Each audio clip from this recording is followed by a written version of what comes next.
Empire.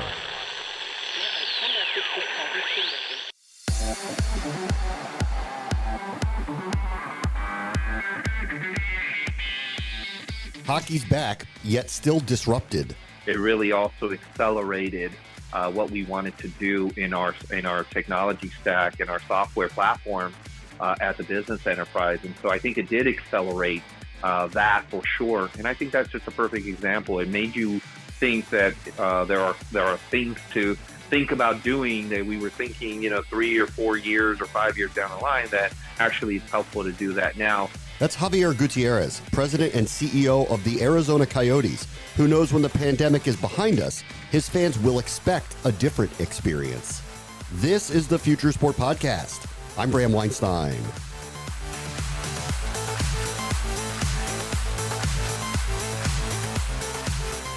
Xavier Gutierrez is the first Latino president and CEO of a club in the history of the National Hockey League. His background, it's investment and venture capital, so he does see this moment as a chance to break away from old habits and help shepherd in a new future for the biggest hockey league in the world.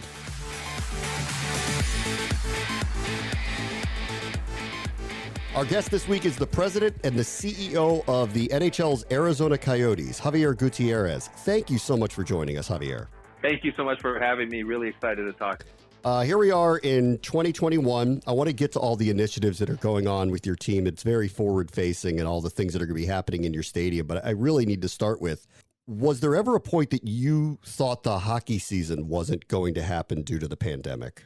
Yeah, so, obviously we are still living in this incredibly difficult time, this health crisis, this economic crisis. And yes, absolutely. We definitely had several conversations amongst the league and with the league office about, is it going to happen? I think there were certainly some clubs that certainly had really pushed for the idea of potentially canceling the season. We were not one of them. We were very hopeful that if nothing else, we could replicate what happened in Edmonton and Toronto with a bubble. And we thought it was very important for us to absolutely have a season, but certainly it was very much considered. I mean, trying to be safe and healthy as a top of mind matter clearly was something that we had all and continue to talk about. And I think for some of us, it certainly was an issue that potentially the season should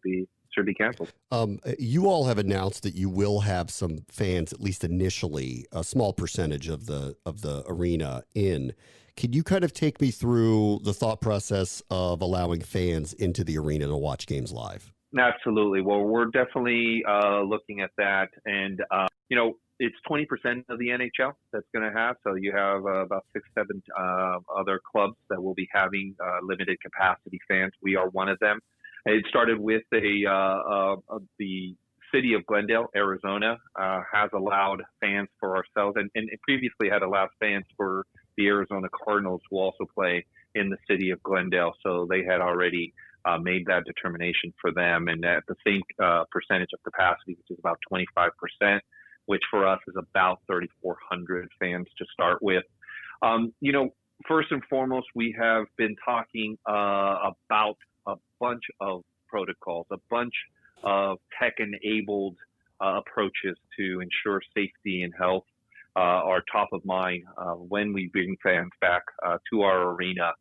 We've looked at a number of technology providers, starting with Clear, which was a partner of the NHL up in the bubble to track biometric data and to do all the health screening as individuals enter the arena.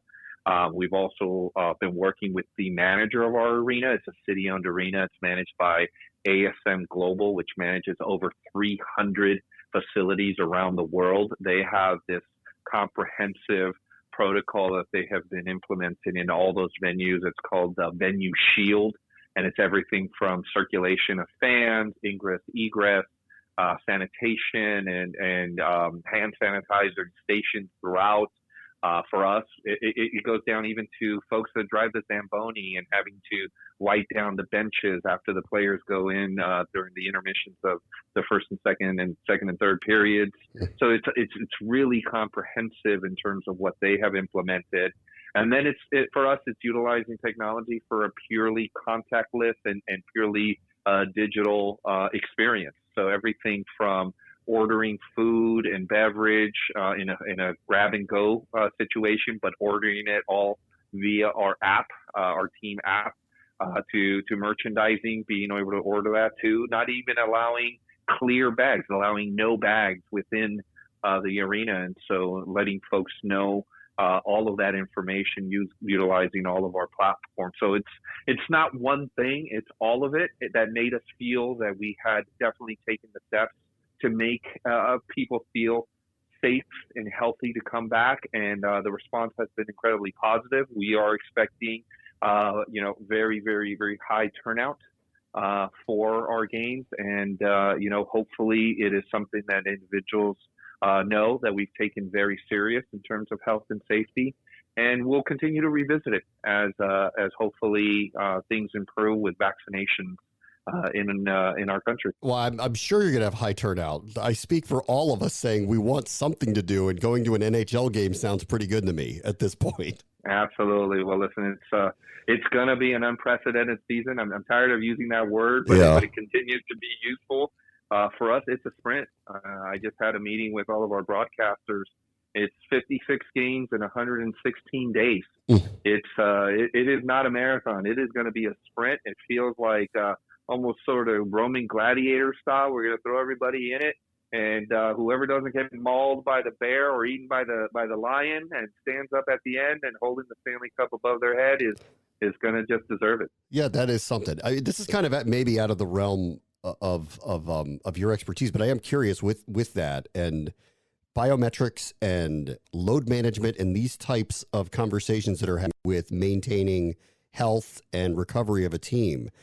Have you all kind of started thinking differently about how you're going to try to handle the on-ice product, knowing you have this truncated schedule? Absolutely. Well, there's really three pillars as an organization. And as you know, I joined 7 months ago, actually, to the day. And the three pillars have really been around impact, have been around inclusion, and around innovation. And as far as innovation on the ice, we invested quite a bit of resources into sports science, whether it be sleep science, which I didn't even know was a discipline, but sleep science to, recovery, to various modalities around rest and nutrition and how that all works together. And so absolutely, we know that it's going to take a lot of diligence, a lot of focus, not just to be, safe and healthy due to the pandemic, but just given the strain that's going to be put on to our players. And so it was something that we were very interested in doing and really committed to doing regardless. And now it makes it even more important given the sprint that we're going to be doing. And then we have also done quite a bit of investment into our arena for the condition of our ice. We actually just bought 2 new Zambonis that are top of the line, and they're literally called super fast Zambonis, which I'm not quite sure exactly what that means, other than I know it's supposed to keep the ice in better shape. And when you keep the ice in better shape, obviously it prevents injuries, and it's really better for the long-term health of our players. So again, a number of actions and efforts that we've taken to really be innovative for the success on the ice. So some of the things you're talking about, I'm sure, were kind of in the works, especially with the fan experience and all of that in terms of how they would interact in the arena. Being what happened this year, having this reset occur and not being allowed to have fans in or have a very limited number, has it given you the opportunity to either accelerate some of those things or rethink some other prerogatives and implementations that you may not have gotten in but are thinking about now? No, it's a great point. I've often said during this whole crisis that there has been some opportunity out of challenge, and some of that opportunity has been to look more, at innovative solutions to how we operate as a business and how we operate on the ice. I'll give you a perfect example. We partnered with Salesforce actually as an organization when it came to, managing a workforce that was working from home and then bringing them back sort of in staggered ways. And so they had a work.com product that was great. The reason I point that out is because we had been thinking about, our entire CRM and ERP platform as a business enterprise.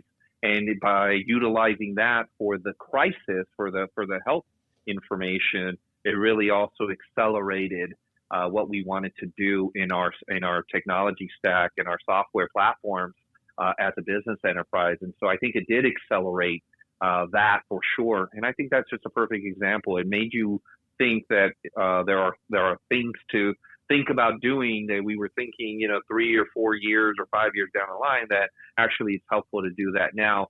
What I mentioned as well about the acquisitions of the new Zambonis, we were looking at doing that, in the next year or two, but accelerating that to get that done today, I think absolutely happened. Having said that, there were also things that we delayed more. Sadly, this is our 25th year anniversary, and we're not going to have, the full complement of fans in the stands.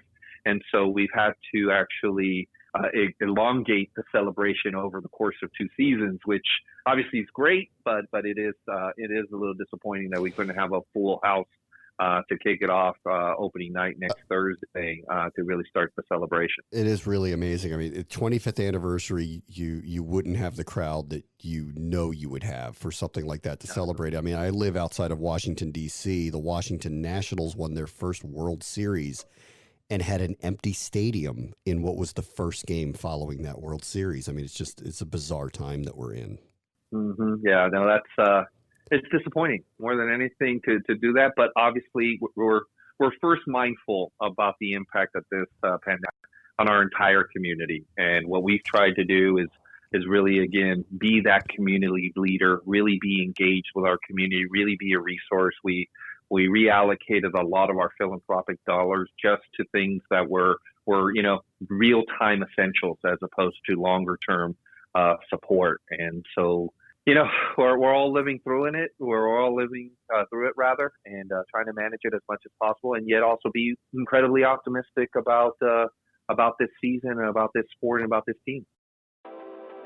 Less contact is better now. I mean, we're probably looking at that as well. And I know something else that was in motion for a lot of teams, and I know for yours as well, is the cashless venue experience. Can you Absolutely. kind of talk about where that is going for the Arizona Coyotes? Absolutely. Well, I think I just mentioned we redid our team app around something called Venue Next, which is also a bit confusing with Venue Shield, which is the protocol for the arena. But Venue Next is a very robust digital platform in which it really becomes sort of this home base for everything that you do as a fan, in terms, again, of ordering F&B, ordering merchandise, selecting where your seats can be. We have another partner called Season Share, in which you're able to select seats and over the course of the season, depending on games, almost creating your own mini packages if you'd like. And that's all sits on our app. And again, a really comprehensive digital functionality that obviously the benefit for now is that it makes everything contactless.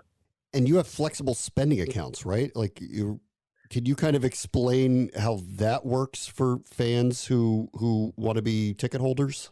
Absolutely. Well, very early on, actually going back to the last season, which was shortened, we had a number of season ticket members and corporate partners that still had money in their accounts, for lack of a better word.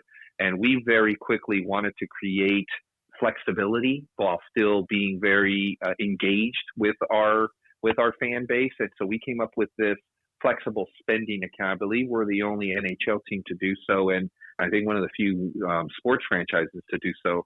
And the concept was simple. It was to take your proceeds, put it into this flexible spending account, and give you the ability to add to it for this season and utilize that at future games for whether it be tickets or food or merchandising or even upgrading your seats and changing the locations and what have you.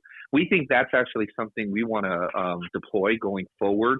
It kind of mirrors sort of these subscription services, whether it be a gym or a streaming service, in which you're constantly, putting in to your flexible spending account, but using it in the future or having more flexibility about what you want to use it for rather than just tickets. So very well received.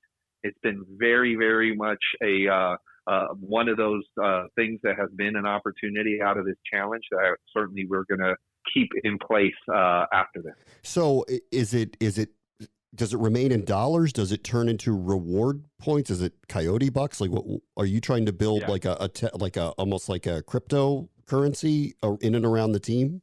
Sure. Well, not cryptocurrency yet, but certainly it is a platform that could allow to do that. In short, it still remains in dollars.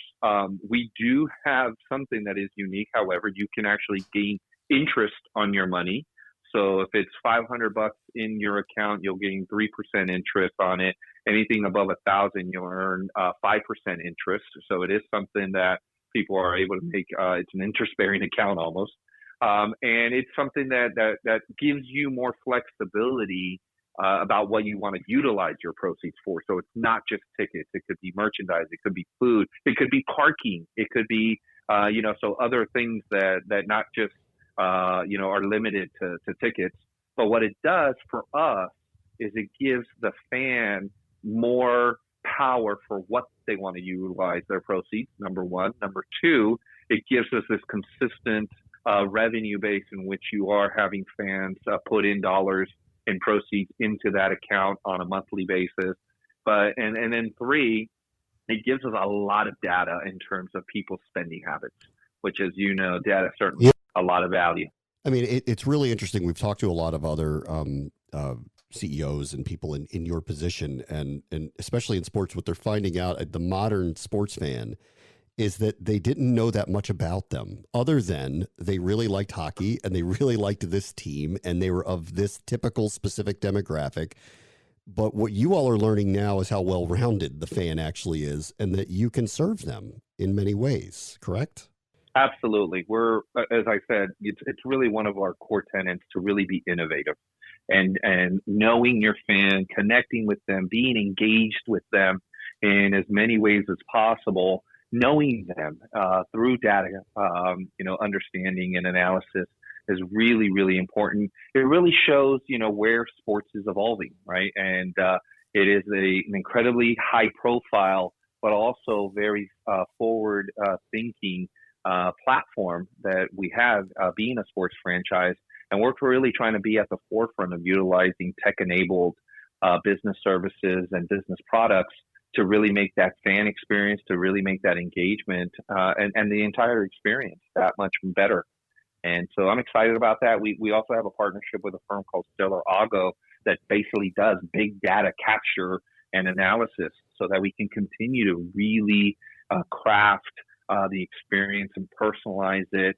And it really helps us become much more efficient in our delivery of an experience for our fans and what I call not only our Coyote fans, but our Coyote fans in waiting.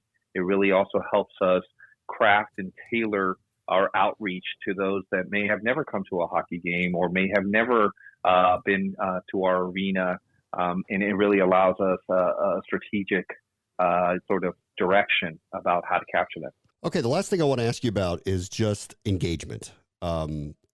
Another opportunity, I know it's a terrible word, but opportunity with all that's going on here is you can rethink some of that and how you want to engage with your fans and how important it is right now, considering the vast majority of them cannot be there in person.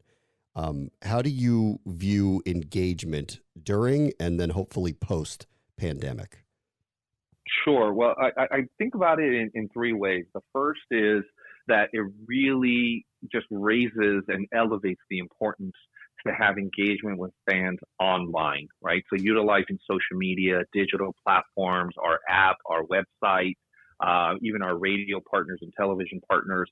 How are we engaging with fans via our content, via our interactivity on the digital platforms. And really, we've spent a lot of time not only revamping our approach and our strategies, but also our team and who we have here and the skill sets around that. We've actually hired data analysts. We've actually hired a lot more tech-oriented professionals to be engaged in that part.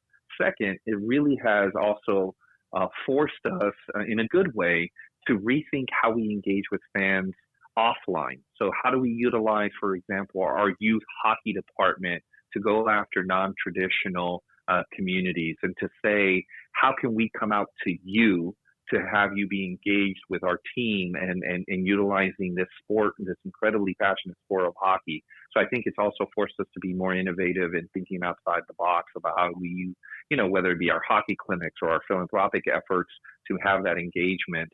But I think also the final thing is this pandemic has again emphasize the need to talk about us as a community leader and to be mindful of the needs of our community and how we can utilize the power of sports to inspire, to convene problem solvers.